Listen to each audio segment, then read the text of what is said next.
Hare Krishna. So, welcome all of you.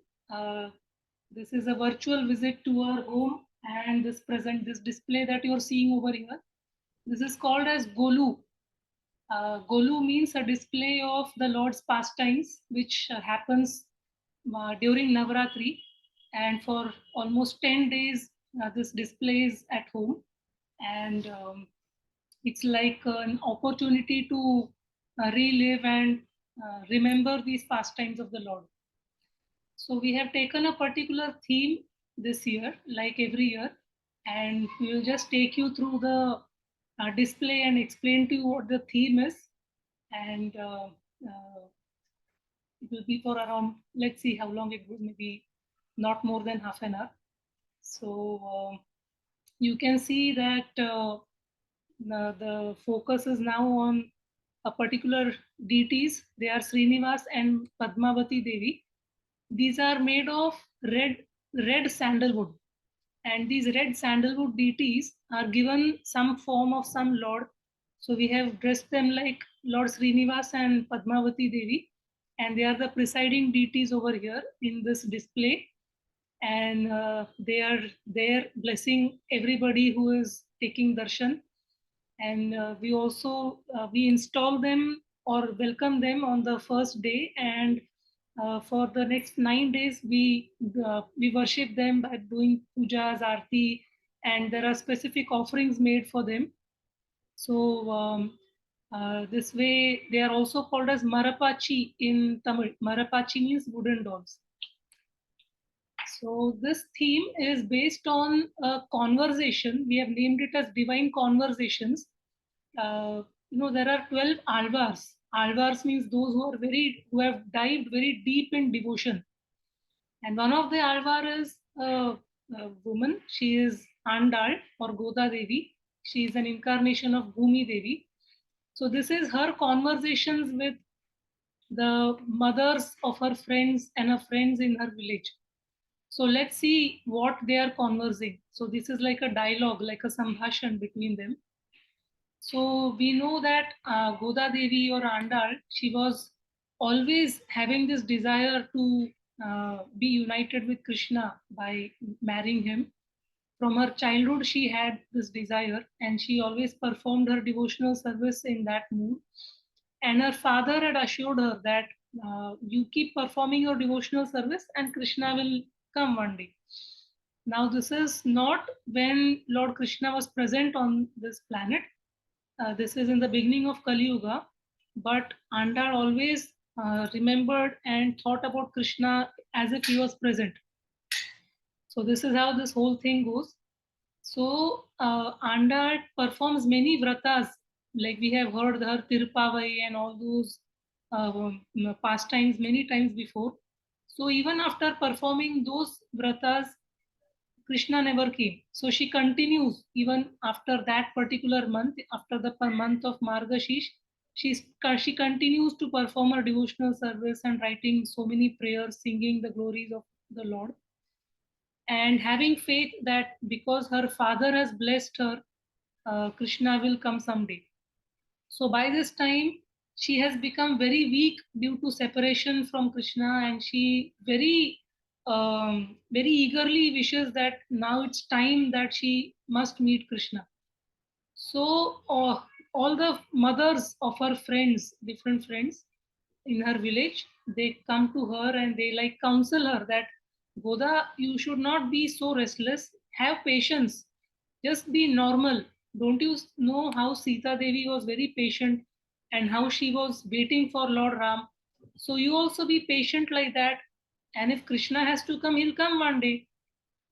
So Goda says, she tells them that Sita Devi was not so patient. She was almost about to commit suicide.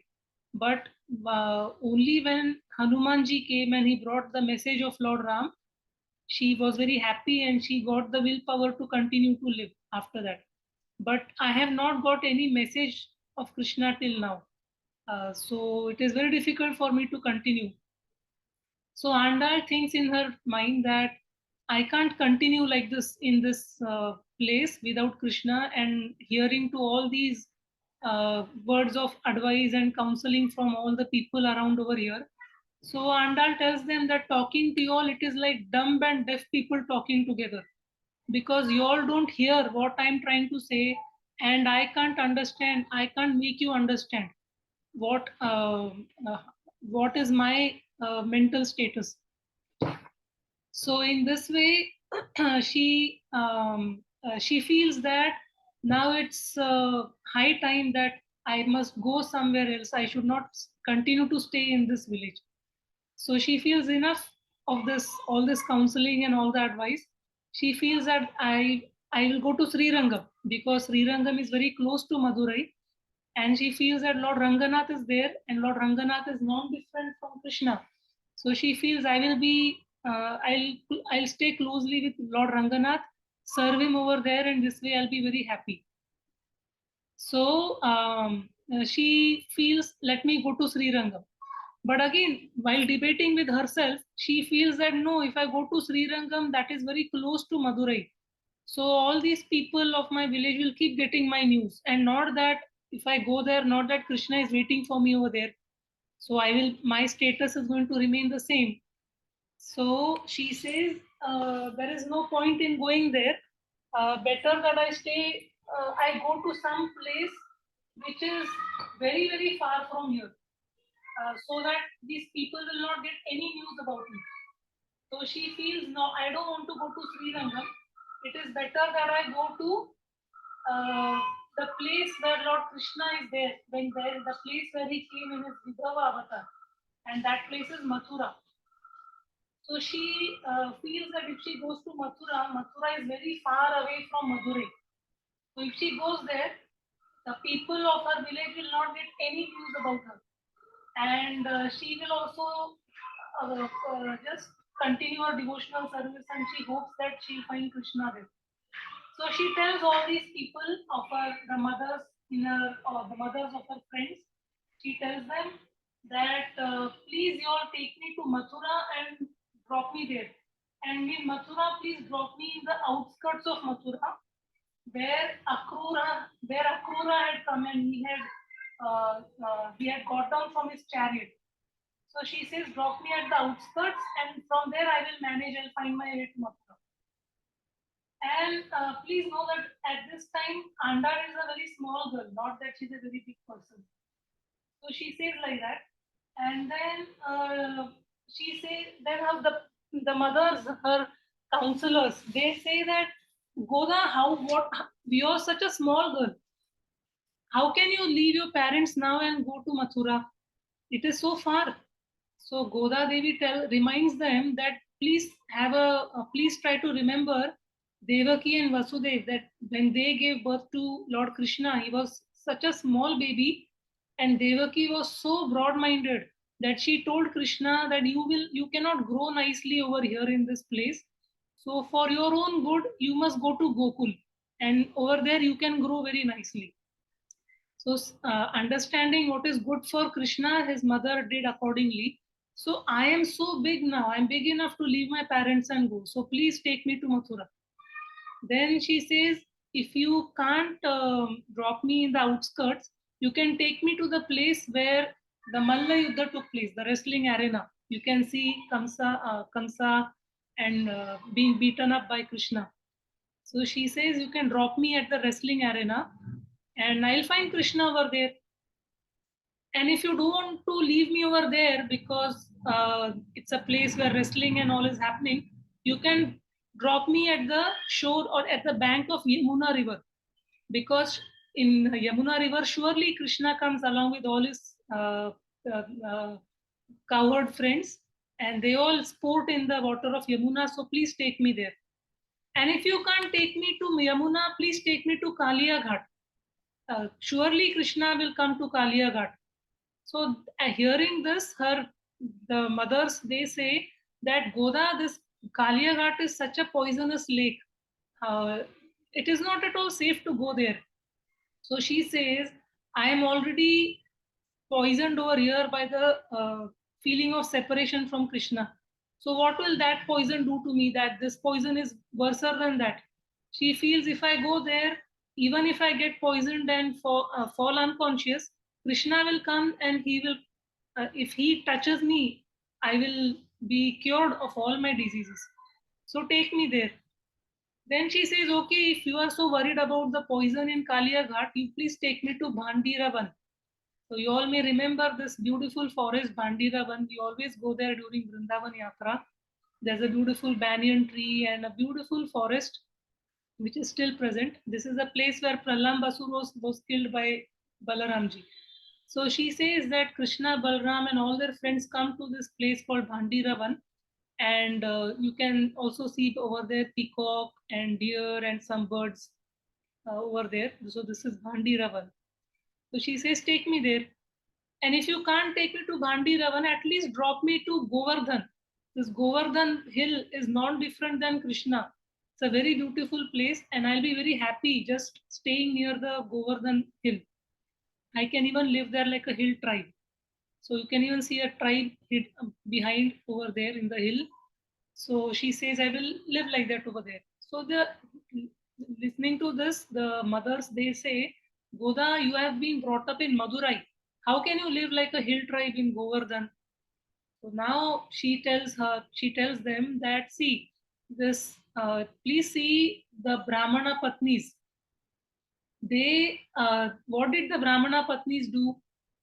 When their husbands, the Yajaman, when they refused when they refused to give any foodstuffs to Krishna and his friends, the friends approached the Brahmana Patnis and they put all the nice things that they had made in a nice basket. You can see they're carrying baskets on top of their head, and they carried everything and gave it to Krishna and offered it to them, Krishna and his friends. So similarly, she says that my existence is for Krishna. I have been brought up in this way for Krishna. So please see me as an offering and offer me to Krishna. This is the right time. So, listening to this, one of the mothers, she speaks like Jabali. She says, Are Goda, what is so great about this Krishna? Why are you why are you so crazy about meeting him? He's that same Krishna, na, who went to forest with the calves and he stole butter from different people's homes and he just roamed around in the forest. That's the same Krishna you're talking about, right? So Goda Devi defends her by saying that don't speak like that about him. Don't you know he did so many other things? He is Giridhari. He is the lifter of the Govardhan hill. He killed so many demons even when he was a small child. He protected the Brajavasis and the cows of Vrindavan. So don't you remember all those things? So she says, if you all don't like me to stay in Govardhan hill area, you can take me to Dwarka. So this is Dwarka. You can see Dwarkadish over here giving darshan, and it's a very beautiful, opulent city. And there are guards, there are musicians, there are horses and elephants in Dwarka. So she says, you can take me to Dwarka. So I will be very happy over there.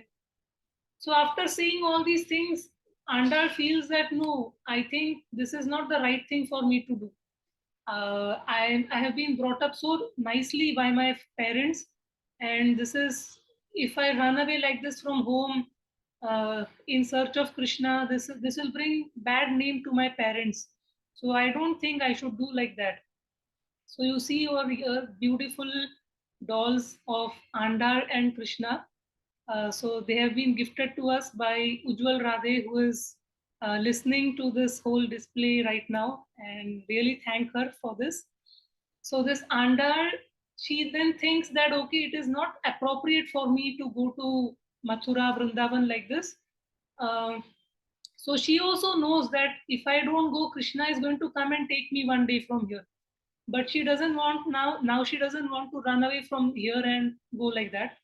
So she had many plans. Actually, she had also told these people that you must drop me only in the house of Nanda Maharaj, not in any other person's house. And also, you should drop me only at night, because in the daytime, if Krishna comes, he will come with his parents. Suppose he's walking with Nanda Maharaj, he may not look at me because his father is next to him.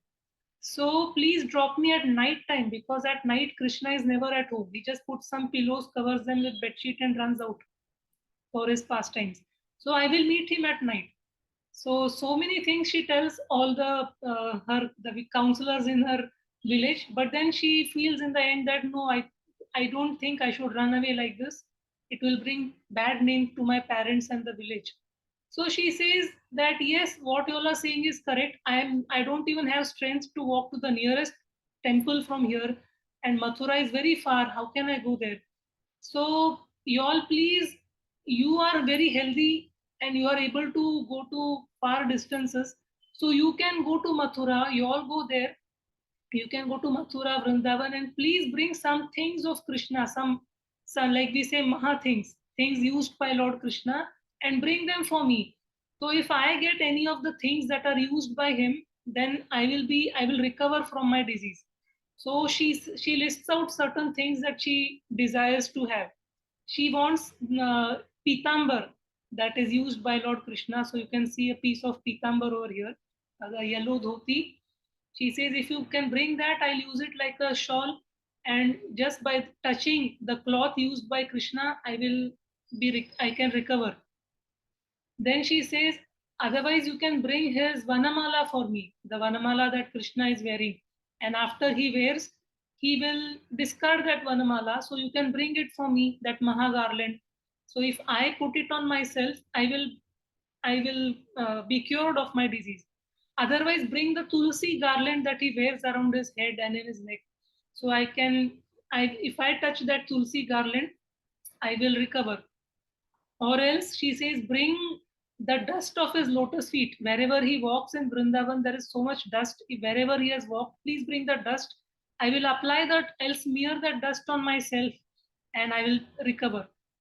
Then she says that, also please bring the nectar that comes out of Krishna's mouth. So these people, the mothers who are listening to her demands, they are asking, Are Goda, how can we bring the nectar from his mouth? What a demand is this? So she says, no, when Krishna plays his flute, his beautiful basuri, along with the sound, there are holes in the basuri, in the flute. So from the hole, also the nectar from his mouth comes out. So bring that. So they are asking, how can we catch that nectar and bring for you? She says, what I mean is you should bring Krishna himself here. So not that I only want his things, but you all please go and bring Krishna here, so that Krishna will come here and he'll play his flute, and I'll get all his things, and I'll get Krishna himself over here. And when he comes near me and plays his flute, so I will get the sound of the flute, and I'll also get the nectar. I'll get everything, and I'll be fully recovered. I'll become like normal. So when she's talking like this, she gets complete darshan of Vrindavan. That is called as darshana samanakara dhyan. Because of her such deep meditation and longing for Krishna, she gets complete revelation of Lord Krishna in Vrindavan Dham in the place where she is. So here you can see small Andal along with her other friends, and she is able to see everything that happened in Vrindavan. It's like an action replay for her. She can see everything. She can see Krishna stealing butter, and she's asking all her friends and their mothers, can you all see Krishna? He's wearing a yellow dhoti, a pitambar, and he's holding a conch in his in his hand. He's walking. Can you all see him? So they are all saying that yes, we can see Krishna in Vrindavan.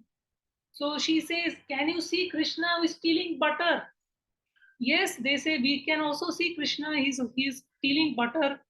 And then she's asking, can you all see Krishna, the greatest liar, who tells so many lies, unimaginable lies to the Brajvasis? Uh, and what kind of lies does Krishna say? Like, for example, he goes to somebody's house, some Brajvasi's house, puts his hand inside their butter pot. And when the owner comes and asks that, hey, Krishna, why are you putting your hand in our butter pot? So he says, oh, I am actually searching for my calf. I have lost my calf. I'm looking for my calf in this pot. So they say, how can your calf enter our pot? So he says, oh, this pot is big enough, na? So I thought maybe my calf entered this pot. So in this way, he speaks so many varieties of lies that it is unimaginable. And can you all see this Krishna? So all the girls and their mothers say, yes, we can all see this Krishna in Vrindavan. And this Krishna uh, who has the valor and the strength to kill all the demons, who even if all the demons, Agasur, Bakasur, if they all come together, not that one by one, even if they all come together, he has the strength to kill all of them. He is coming. Can you all see them? Can you all see him? Yes, we can see them. They all say we can see him in Vrindavan. Then they say that just like the moon is surrounded by the beautiful nakshatras, 27 nakshatras, they are saying we are able to see Krishna surrounded by all his covered friends. They are all playing different games and they are coming in this way, so beautifully dressed. Krishna is coming with his curly locks of hair, yellow dhoti, peacock feather on his hair, and he has his sharanga bow in his hand. So it seems the bow in his hand is for killing demons. And for the devotees, he uses his own eyebrows, which are also like Sharanga bows. So different Sharanga bows for different people. So then she says that, can you see Krishna who is coming along with the cows? So Krishna is coming with the cows and the calves. So Krishna is also teaching all the calves how to drink water. So it seems when Krishna takes the calves first time to Yamuna river, the first time calves they don't know how to drink water from the river. So it seems Krishna puts his hands behind and he bends down and drinks water directly from his mouth, just to teach the calves. So when the calves see this, they also learn and they start drinking water from the river. So Goda Devi is saying, can you see Krishna teaching the calves how to drink water? So all of them are saying, yes, we can all see this in Vrindavan. We can see Krishna and his calves in Vrindavan. So in this way, not only Goda Devi and but all the people of her village, all her friends, their mothers, they all get this beautiful darshan and this revelation of Vrindavan, of Krishna, not only Krishna alone, but with entire Vrindavan, all the Brajvasis. So Andal says that the same Hari who came that day from very far to save Gajendra, today he has come for me from very far. And now Andal can see that Krishna is standing very close to her. He has come next to her, and you can see that they are both standing very close to each other. And she can see him very closely. She can hear his flute. And not only that, what did she see? That Krishna came, it seems, holding with one hand, he was holding his dhoti, and with the other hand, he was holding the goddess of fortune. So, this is how he came and he gave darshan. And now you can see that he's standing very close to Goda Devi. So, in this way, this is the fruit of all her devotion, which gave her the complete darshan of Vrindavan and Krishna and all the Brajvasis. And she says to her friends that this is what I wanted, that all of you should get this vision. Not that only I should get, but all of you should get. Like the Virat Roop of Krishna during Mahabharat war, only Arjuna could see that Vishwaroop. But over here, this Vrindavan Leela, everybody can see along with her. So she was very happy, and all the people of the village were very happy. And so this was the success of her devotion. So on the next step now, Andal's pastimes are over. Now we are coming to her father, Peri Alvar or Vishnu Chitta. You can see this is Vishnu Chitta, by whose blessings Andal could actually attain Krishna. So Vishnu Chitta has composed many prayers on Lord Krishna. At one point he thought that I have not written anything about Ram. So he thought, he himself went into the mood of two gopis. One gopi is a devotee of Lord Ram, another gopi is a devotee of Lord Krishna. So both the gopis are glorifying and debating their Ishtadev, Lord Krishna and Lord Ram. So in this way, he is relishing both the pastimes of Lord Ram and Lord Krishna through the mood of these two girls. So in this, we can see that one girl, the devotee of Krishna, this girl is telling her friend, the devotee of Lord Ram, she's telling her that, hey, see, my Krishna is so great. Just because his wife Satyabhama wanted the Parijat flower, he brought the entire tree from Indraloka. He placed the tree on Garuda. Both he and Satyabhama also sat on Garuda. You can see Garudji over here. And they brought the Parijat tree. But on the way, Indra came and he started fighting with Krishna. So you can see that Indra and Krishna are fighting with each other with swords in hand, just so that Satyabhama can have the Parijat tree. Then the devotee of Lord Ram, she says that, oh, my Lord Ram is so great. He fought with Parshuram. You can see Dashrath behind, who is very sober and scared, and he's saying that please don't be angry with my son Ram. He's only 16 years old. He's pleading with Parshuram, but Parshuram is very angry. His eyebrows curved, and Ram very easily took his Vishnu Dhanush and broke it. So then the Krishna devotee, this girl says, "Oh, my Krishna is so great, for he fulfilled the desire of Rukmini. You can see Rukmini sitting on the chariot. She wanted to marry Krishna. She didn't want to marry Shishupal. So Krishna reached there at the right time, kidnapped her, put her on the chariot, and was taking her to Dwarka. But on the way, Rukmi came, and he started fighting with Krishna. So Krishna could have killed him easily, but then he was Rukmini's brother, so he didn't want to do that. So he gave him a special hairstyle, a Rukmi cut. He just kept 5 bunches of hair on his head. You can see Krishna holding a sword on his head and giving him this haircut. So some hairs are also fallen down. So he's tied up over there, and this is Rukmi. So then the devotee of Ram, this girl says, "Oh, my Ram is so great that he was sent the next day was supposed to be his coronation, but the one on the previous night he was sent to the forest by his mother Kaikeyi. But while going to the forest, he had absolutely no remorse. There was no change of emotions on his face. He very happily went to the forest. He's so detached. That is what this girl was saying. So the Krishna devotee, she says that my Krishna is so great. What to tell you? Though he is the prince of Dwarka, he took the role of a simple messenger and he went to Hastinapur. So you can see over here Dhritarashtra with white beard. You can see Duryodhan next to him, and Krishna, the Shanti Doot. He's showing them 5 fingers. He's saying, just give 5 villages to Pandavas, they'll be satisfied. So he's negotiating with them. So he could do that also for his devotees. So then the devotee of Lord Ram, she says, "Oh, my Ram is so great. When Bharat came, he told him that you please keep the kingdom, and he also gave him his own padukas, and he blessed him with his padukas." And the devotee of Krishna, she says, "Are, my Krishna is so great. What padukas? He kept his lotus feet on the head of Kalia and danced in such a way that he got all mercy and he was delivered. He became a good snake after that." Then the devotee of Lord Ram says that, "Do you know what my Ram and Lakshman did to Shurpankha? Just see Shurpankha without nose and ears. You can see her nose being cut and it is fallen down, and the sword is still on the nose, the cut nose. So Lakshman is sitting on the cottage on the rooftop, and he threw this sword from there." So Krishna's devotee, she says, "Are, my Krishna, when he was a small baby, he just touched that cart demon Shakatasur, and the cart was broken into pieces. You can see the wheels are all gone here and there, and Shakatasur fallen dead.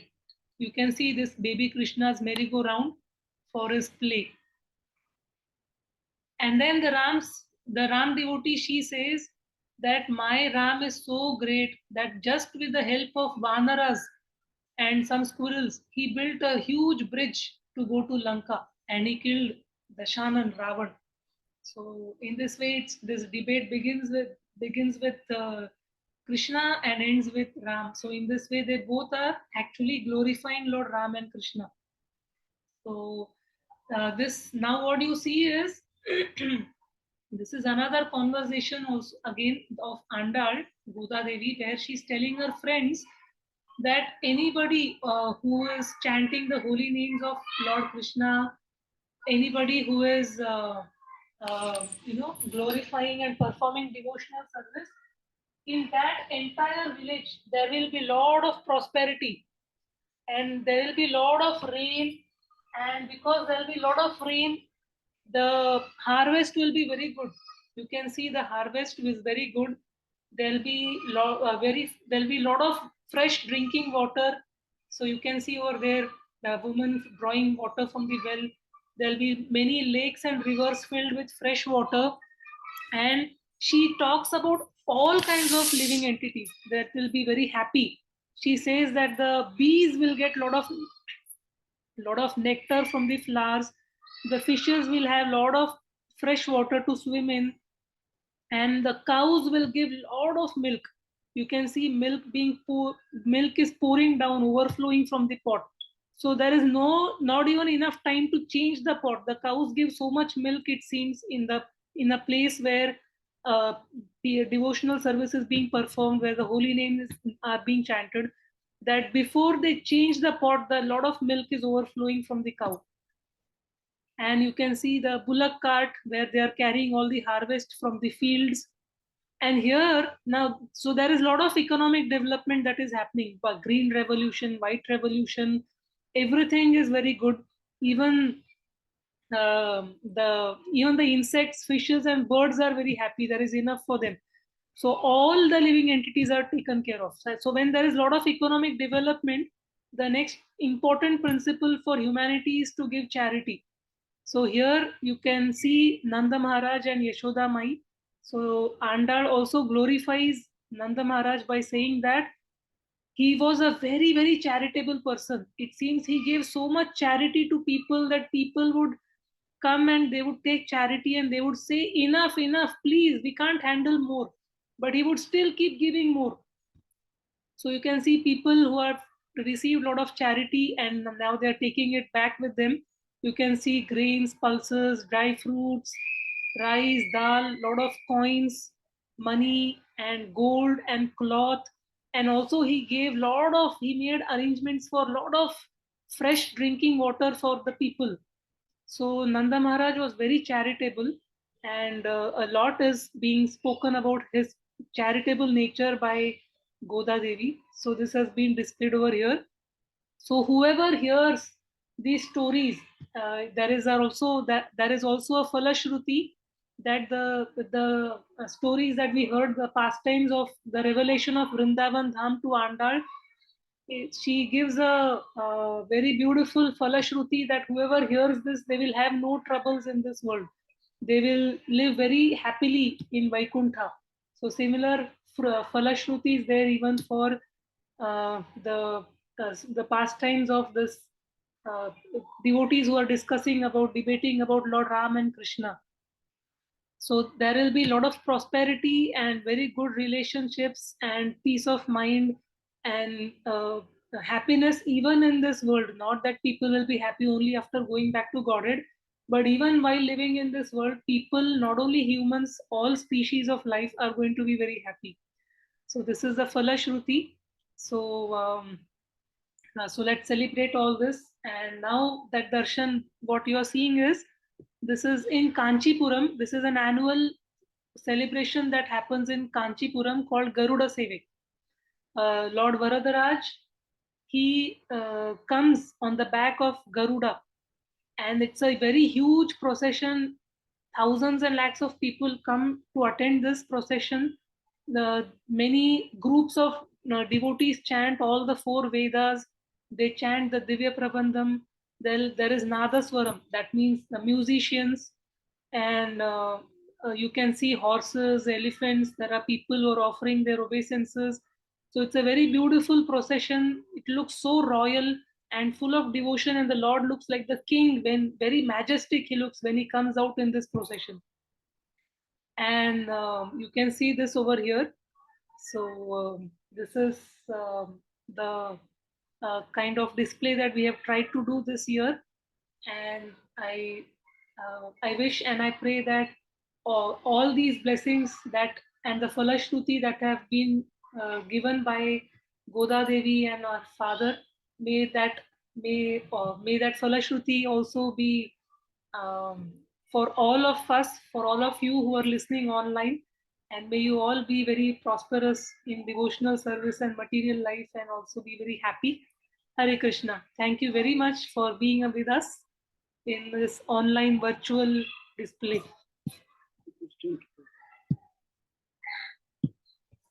So I hope it was audible and also visible.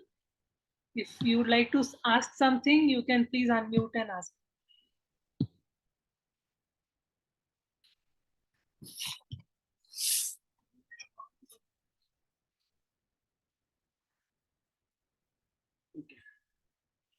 Okay, Hare Krishna. Thank you very much.